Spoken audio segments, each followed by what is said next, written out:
ओम शांति बच्चों। बच्चों, आज मैंने आप सबके मनों को टटोलने की कोशिश की है। मैंने ये जानने की छोटी सी कोशिश की है कि आप लोग दिन रात मेहनत करने के बावजूद भी परीक्षा में अच्छे अंक हासिल क्यों नहीं कर पाते। आप अपने सपनों को साकार करना चाहते हो। आप चाहते हो कि आपके पेरेंट्स आपसे हमेशा खुश रहें, और वह तभी खुश रह सकते हैं जब आप अपने क्षेत्र में अर्थात अपनी पढ़ाई में अव्वल हो। लेकिन आपने अक्सर महसूस किया होगा, हमारी मेहनत के बावजूद भी हम परीक्षा में अच्छे अंक नहीं ला पाते। हमारे टीचर्स हमारे साथ एक ही क्लास में एक ही जैसे सब बच्चों को पढ़ाते हैं। वे हमारे मन के साथ लगातार जुड़ने का प्रयास करते हैं। वे भी लाख कोशिशें करते हैं हमें चैप्टर समझाने की, लेकिन उसके बावजूद हम उस चैप्टर को ना केवल समझ पाते हैं, अपितु अनेक उलझनों से भर जाते हैं। आपने देखा होगा, क्रिकेट के मैदान में कोई क्रिकेटर तो सेंचुरी बना डालता है और दूसरा क्रिकेटर 0 पर ही आउट हो जाता है। आपने देखा होगा, खेल के मैदान में कोई रनर फर्स्ट पोजीशन हासिल कर जाता है और कोई सबसे पीछे रह जाता है। क्या हम दौड़ना नहीं जानते? नहीं, ऐसा नहीं है। हम दौड़ना जानते हैं, तो फिर क्या कारण है कि हम सबसे पीछे रह जाते हैं? इन सब प्रश्नों का केवल एक ही उत्तर है, और वह उत्तर है कंसंट्रेशन का अभाव, एकाग्रता का अभाव। मैं आपको बताना चाहती हूँ, हम जब किसी भी कार्य को मन और बुद्धि से एक साथ जुड़कर उस कार्य के साथ जुड़ने का प्रयास नहीं करते, अपने मन और बुद्धि को कार्य में टिकाकर नहीं लगाते, तो सफलता हमें कभी भी नहीं मिल पाती। इसको एक छोटे से उदाहरण के द्वारा मैं आपको बताना चाहूँगी। आपके पापा की चमकती दमकती नई गाड़ी और एक अच्छा सा ड्राइवर जिसे लगभग 10-15 साल का एक्सपीरियंस है, आपको वह स्कूल छोड़ने जाता है।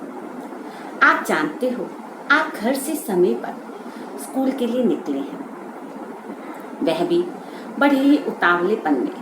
आप गाड़ी में बैठते हैं और स्कूल के लिए रवाना हो जाते हैं। रास्ते में ड्राइवर का फ़ोन आता है। वह फ़ोन को उठाकर अपने मित्र से बातें करने लगता है। आप मुझे कहने की आवश्यकता नहीं है कि आप स्कूल की जगह कहाँ पहुँचेंगे। केवल एकमात्र ध्यान भटकने से सामने गाड़ी आती है और आपकी कार का एक्सीडेंट हो जाता है। जहां आपको स्कूल पहुंचना चाहिए था, आप स्कूल की जगह हॉस्पिटल पहुंच जाते हो। आप मेरे इस अधूरे प्रश्न का उत्तर आपके पास है। वह उत्तर है कि उसका ध्यान भटका और गाड़ी का एक्सीडेंट हो गया। आप स्कूल की जगह हॉस्पिटल आपको पहुंचना पड़ा। क्या यही स्थिति हमारे जीवन में घटित नहीं होती? बिल्कुल। हम मन से पढ़ने की कोशिश करते हैं, लेकिन हम उस स्कूल की जगह हॉस्पिटल पहुंचने के जैसे ही अपने लक्ष्य से भटक जाते हैं। तो मैं बताना चाहूँगी कि हमारा जीवन में किसी भी क्षेत्र में अगर हम सफलता प्राप्त करना चाहते हैं, तो एकाग्रता उतनी आवश्यक है जितनी की सफलता। एकाग्रता के अभाव में हम जीवन के किसी भी लक्ष्य को प्राप्त कभी नहीं कर सकते, सोच भी नहीं सकते। मैं आपको एक बात बताना चाहूँगी। आप जानते हो, पूरे दिन में हमारे मन में कितने विचार उथल पुथल मचाते हैं। 60,000 विचारों से हम लगातार जूझते हैं। मैं ये नहीं कहती आपका मन नहीं करता पढ़ने का, आपका मन करता है पढ़ने का, आपका मन करता है अपने जीवन के मुकाम को हासिल करना का। आपका मन करता है अपने पेरेंट्स के सपनों को पूरा करने का। मैं नहीं कहती, आपका बहुत मन करता है और शायद आप पूरे दिन में 1000 बार तो कम से कम सोचते ही हैं पढ़ने के लिए। लेकिन 59,000, लगभग 59,000 विचार आपके पढ़ने के नहीं, क्या होते हैं? मोबाइल पर खेलने के, टीवी पर मूवी देखने के, मित्रों के साथ खेलने के, मम्मा क्या बना रही हैं, पापा मम्मा के साथ क्या बात कर रहे हैं, बहन के साथ खेल लूं थोड़ी देर और। तो यही सब आपके मन में विचार उथल पुथल मचाते हैं। अब आप सोचिए, आपके विचारों का आपके मन और बुद्धि पर कितना असर होता है। 1000 विचार जो पढ़ाई से संबंधित है वो भी आपके मन और बुद्धि पर प्रभाव छोड़ते हैं, लेकिन फिर रिजल्ट तो 1000 जैसा ही आएगा। लेकिन जो 59,000 विचार आपने बेकार के, आलतू फालतू, इधर उधर के सोचे, तो उनका प्रभाव क्या आपके जीवन पर, क्या आपके लक्ष्य पर नहीं पड़ेगा? पड़ेगा, जरूर पड़ेगा। यही कारण है कि आप परीक्षा में अच्छे अंक नहीं ला पाते। तो हम अगर अपने जीवन में एकाग्र भाव से अपने लक्ष्य की ओर लग जाएं, तो हमें सफलता निश्चित रूप से प्राप्त होगी। आपको एक छोटी सी बात बताती हूँ। मैं जब 12वीं कक्षा में थी तो मैं भी बहुत पढ़ने की कोशिश करती थी। मेरा भी मन करता था कि मैं अच्छे अंक प्राप्त कर पाऊँ, लेकिन गली में बहुत शोर होता था, बहुत शोर होता था, बच्चे खेलते थे, मेरा ध्यान उधर भटक जाता था। एक दिन मैंने अपनी मम्मा को बोला कि मम्मा, इन बच्चों को यहाँ से भगा डालो। मम्मा ने कहा क्यों? मैंने कहा बहुत शोर मुझे परेशान करता है, मैं पढ़ नहीं सकती। मुझे याद है मेरी मम्मा ने मुझे क्या जवाब दिया था। उन्होंने कहा तुम्हारा ध्यान पढ़ाई में नहीं है, इसीलिए तुम्हें उन बच्चों का शोर सुनाई दे रहा है। एक छोटी सी कहानी आपको बताती हूँ।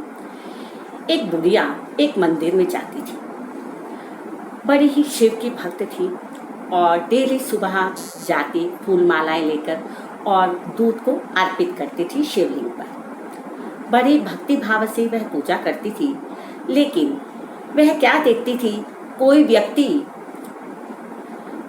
फोन पर बात कर रहा है, 2 औरतें खड़े होकर निंदा कर रही हैं, 2 आदमी आपस में झगड़ रहे हैं।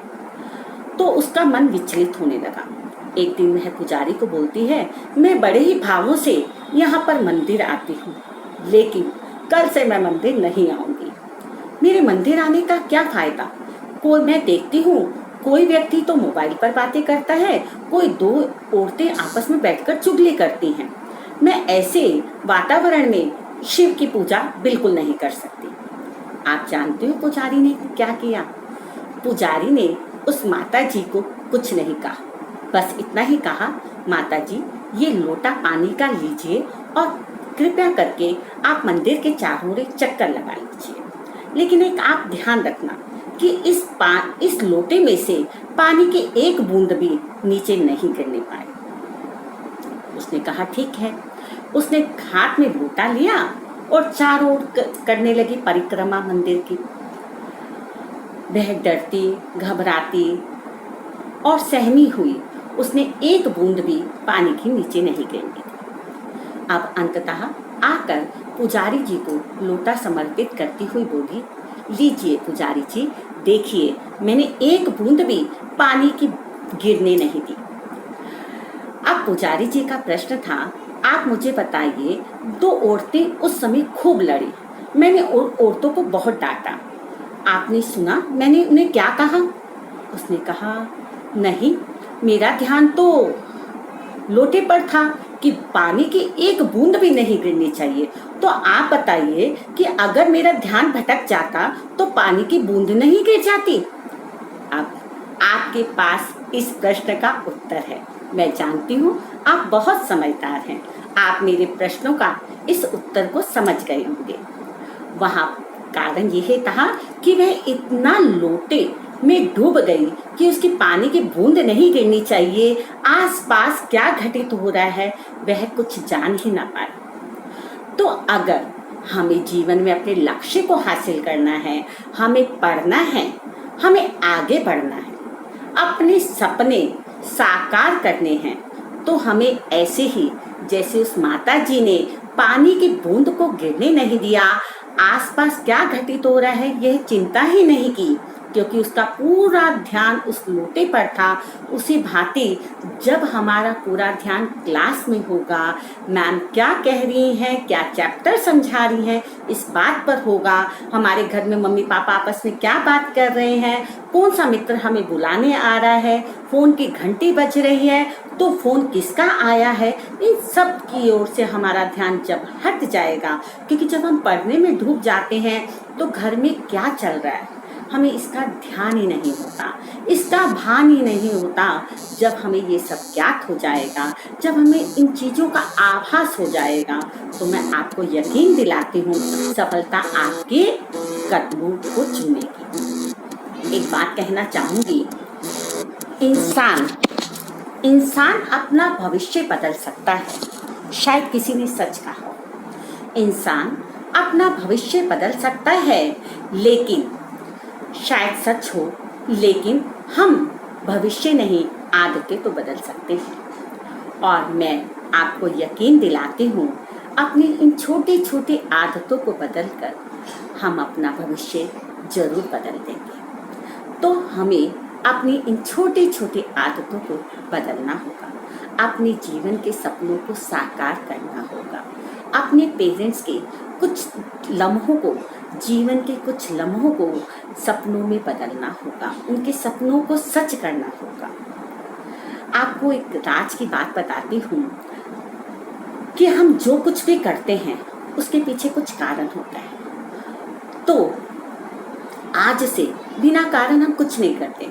हमें खेलने में मज़ा आता है, हमें मोबाइल में खेलने में मज़ा आता है, और उसके पीछे मज़ा ये है कि हमें आनंद देते हैं, वो हमें शांति देते हैं, हमें मज़ा आता है तो हम खेलते हैं। तो क्यों ना हम पढ़ाई को भी एक मज़े के रूप में लें, क्यों ना हम अपना जीवन का एक लक्ष्य चुन लें। मुझे पायलट बनना है, मुझे इंजीनियर बनना है, मुझे डॉक्टर बनना है। अगर हम अपना गोल निश्चित कर लेंगे, आप प्रतिदिन डेली अपना पहले तो सबसे पहले अपना लक्ष्य निश्चित करो, मुझे बनना क्या है। फिर उस लक्ष्य को बार बार याद करने की कोशिश करो कि मुझे तो करना ही होगा, इसके अलावा टालो नहीं, उसको अपने जीवन की आदत बना लो, हैबिट बना लो, उसे इंटरेस्ट के साथ करो, पूरी रुचि के साथ उसमें जुट जाओ। क्योंकि जब हम कुछ करते हैं तो हम बनते चले जाते हैं, और अपने विचारों को एक साथ समेट कर अपनी पढ़ाई में लगा दो। मैं जानती हूँ आपके